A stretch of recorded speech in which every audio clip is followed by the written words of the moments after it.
Hey everybody, thanks for coming back and checking out another video. Thank you so much for subscribing and supporting the channel and keeping that going. In today's video, I'm going to show you the full self-driving capabilities as well as the self-park function on the new 2024 Tesla Model 3, the Highland. Let's check out that video.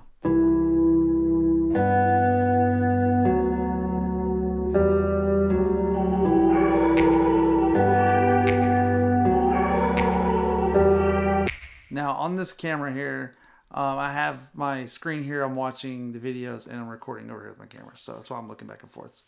Anyway, on this video clip that you see on the screen right now, it's me using the self-park function to parallel park in downtown. And you can see on the screen, it shows the parking spot you're going to, as well as the cars around you, like the reverse camera is there and all the side cameras are all there. And so when you pull into a spot to parallel park, or any parking spot for that matter, as long as there's lines and the car knows it's a parking spot, you just hit self park on there and it'll go. So that was self park, and here you can see actually the self driving. My hands were on the wheel long enough. This is one of the very first clips I filmed with it. You see the blue on the dash flashing. What that's doing is it's alerting you and telling you, hey, you need to touch the wheel. So you just apply a little bit of turning pressure, just a little bit, just enough so it knows that you're awake and that you're not just asleep the whole time while you're driving. So the car does drive itself, and it does it very, very well. And it's really good, actually. It shocked me how good it was. But you do have to apply a little bit of turning pressure ever so often just to let it know you're awake. And as you can see here, it's putting on its turn signal itself, and it just changed lanes by itself. And now it's doing it again. So it will switch lanes on its own. It'll move into a faster lane. You can set it to be more aggressive or less aggressive with the turning, switching the lanes. And you can also set it to relative or exact speed, whether that's the speed limit. Like I think I have mine set to do 18% over the speed limit, because if the speed limit is 70, that equals about like 82 to 85. And here in Atlanta, you got to match your speed with whatever the name of the road is. You know what I mean? So, and you can see it just took the exit ramp, because I'm using it to come home. So it just took the exit ramp here to bring me home. And it obeys all the stoplights, the stop signs. It does it all. And if there's cars coming, if you're like at a stop sign, for example, a two-way stop where cars going this way may not have to stop, but you to cross, you have to stop. You don't, it knows, and it watches for the cars somehow. So you can see it just turned left at the red light, and I wasn't even touching the wheel, and it did it all on its own. So we're pulling up here to the stop sign. I mean a red light, and there's a car in front of me. If you can notice my feet, I'm not touching anything. The car does everything. And another thing you'll notice on my dash there, I have it set for like Rainbow Road or something like that. So when it's in full self-driving, it does this like rainbow effect. I don't know. Kids like it.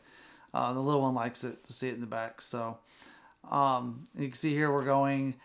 And so the lights turn green on the dash as well, or red, whatever the color light is. And it knows right when it turns green, because it chimes too. Even regular driving, if you don't have it on the self-driving, you're just driving it, and it knows you're stopped at a red light. It knows the second that light turns green, it dings at you, lets you know, hey, the light's green, let's go.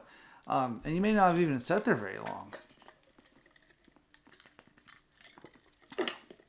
And here's it's going to be pulling up to this red light here, and you can see I'm shaking my foot because I want you to see that like I'm not touching the car. It's doing it on its own. You see the light's red, and it knows it's red, and it's stopping, which is wild to me that it works, and it works really well. There has been a couple times where it kind of looked like it was going to miss the turn, and I may have borderline like grabbed the wheel and turned it to turn it off just because I thought it was going to miss the turn, but it wasn't. Some big intersections that has lots of different crosswalks kind of trips it out a little bit, but it does, all in all, it does really well. And you can also see here, it's going to be pulling into this subdivision here. So my hand's just there because this is one of the first time I use self-driving, just to be ready to grab it just in case. You can see it turns in, it doesn't hit the curb, it doesn't do any of that stuff. So it's taking me home, and I hit home in the navigation. It'll go all the way home, and you'll see here that it parallel parks itself on the curb in front of my house. It won't pull into the driveway, but it does parallel park itself.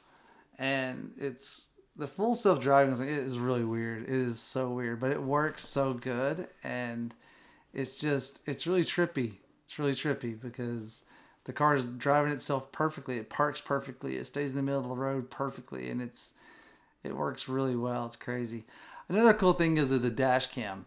It has cameras all the way around, and mine are set to record all the time too. And I was driving home and it was storming, and I went back to see if the camera got the lightning bolt, and it did right here. Look at this in slow motion. Look at this. How cool is that? That is awesome. So, yeah, it does really well. So if you have any comments, questions, concerns, drop them in the comment section below. I'll read them all and I answer all of them, even if you're a troll, but I'll probably troll you back. So we're getting really close to that 10K mark here on YouTube at the time of filming this video. And our watch hours are really close to being able to apply for that partnership. So we're getting really close to that. So again, you guys, thank you for all the support. Like, comment, subscribe, share the video if you don't mind. Make sure you're subscribing as well. If you're not subscribed, please do so. It doesn't take anything to do that. And do the notification bell. That doesn't hurt. Get a notification if I post a new video. I try to post one a week. Doesn't always work out that way, but I try. So again, you guys, this is Wheels with Marty. Until next time, see you guys. Bye.